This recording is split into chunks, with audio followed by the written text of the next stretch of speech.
السلام علیکم تمام سامعین و ناظرین آج ہم آپ کے ساتھ ایک اور نئی ویڈیو لے کر آ چکے ہیں۔ آج کی اس ویڈیو میں ہم آپ کو بتائیں گے کہ مہندی صرف رنگ نہیں بلکہ بہت سی بیماریوں کے علاج میں معاون بھی ہے۔ جی ہاں ناظرین، اس سے پہلے اگر آپ لوگوں نے میرے چینل کو سبسکرائب نہیں کیا تو سبسکرائب کے بٹن پر کلک کر کے میرے چینل کو سبسکرائب کریں اور بیل کے آئیکن کو ضرور دبائیے گا تاکہ ہمارے آنے والی ہر ویڈیو کی نوٹیفیکیشن آپ تک بآسانی پہنچ سکے۔ ناظرین، مہندی صرف برصغیر پاک و ہند اور مشرقی وسطی کے ممالک میں خوشی کے تہواروں کا لازمی حصہ سمجھی جاتی ہے، لیکن اس کے طبی فوائد سے واقف لوگوں کی تعداد اب کم ہوتی جا رہی ہے۔ حکیم عبدالحنان ہمدرد یونیورسٹی میں کالج آف ایسٹرن میڈیسن کے سربراہ ہیں۔ وہ کہتے ہیں کہ پاکستان میں مہندی کا استعمال کاسمیٹکس میں تو کسی نہ کسی طرح ہو رہا ہے، لیکن اگر اس پر سنجیدگی سے تحقیق کی جائے تو یہ بہت سی روزمرہ بیماریوں کا علاج بھی رکھتی ہے۔ جیسے کہ جلنے کے مقام پر اسے لگایا جائے تو زخم بھی نہیں ہوتا اور نشان بھی نہیں رہتا۔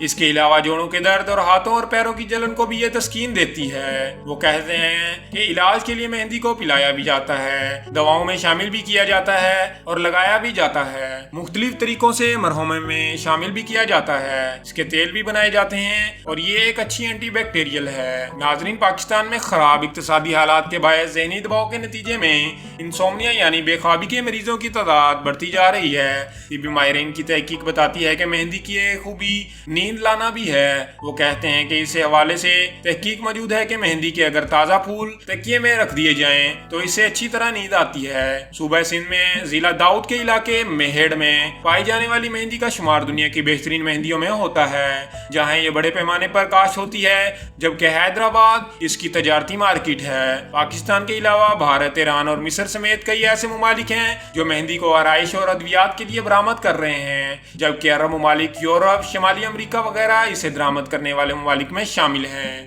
مہندی، جسے ہینا بھی کہا جاتا ہے، سردیوں کے موسم میں اس کا عطر بہت پسند کیا جاتا ہے اور اسے گھبراہٹ میں مبتلا دل کے مریضوں کو لگانے کا مشورہ بھی دیا جاتا ہے۔ ماہرین کے مطابق مہندی میں اعصابی قوت بڑھانے کی صفت بھی موجود ہے۔ اس کے علاوہ کتابوں کو دیمک سے محفوظ رکھنے کے لیے بھی مہندی کے خشک پھول اور آگ میں رکھ دیے جاتے ہیں۔ ہزاروں سال سے طبی ادویات میں استعمال ہونے والی مہندی کو اتنے فوائد رکھنے کے باوجود آج عوام الناس میں صرف ہاتھوں اور پیروں پر گل بوٹے بنانے اور آرائش تک ہی محدود کر دیا گیا ہے۔ طب مشرقی کے ماہرین کا کہنا ہے کہ لوگوں کو نہ صرف مہندی بلکہ پاکستان میں موجود دیگر دوائی نباتات کے طبی فوائد کی طرف راغب کرنے کے لیے ضروری ہے کہ ذمہ دار ادارے اس طرف توجہ دیں۔ حکیم عبدالحنان کہتے ہیں کہ زندگیاں مصروف بھی ہو گئی ہیں اور سیل پسند بھی۔ لوگوں کو تو فوری چیز استعمال کرنا زیادہ آسان لگتا ہے۔ اس میں ہماری انڈسٹری کا بھی تھوڑا قصور ہے کہ ہم اس شکل میں پیش نہیں کر پا رہے جو بھی ہو اور دیدہ زیب بھی ہو تاکہ یہ لوگوں کو اپنی طرف متوجہ کرے۔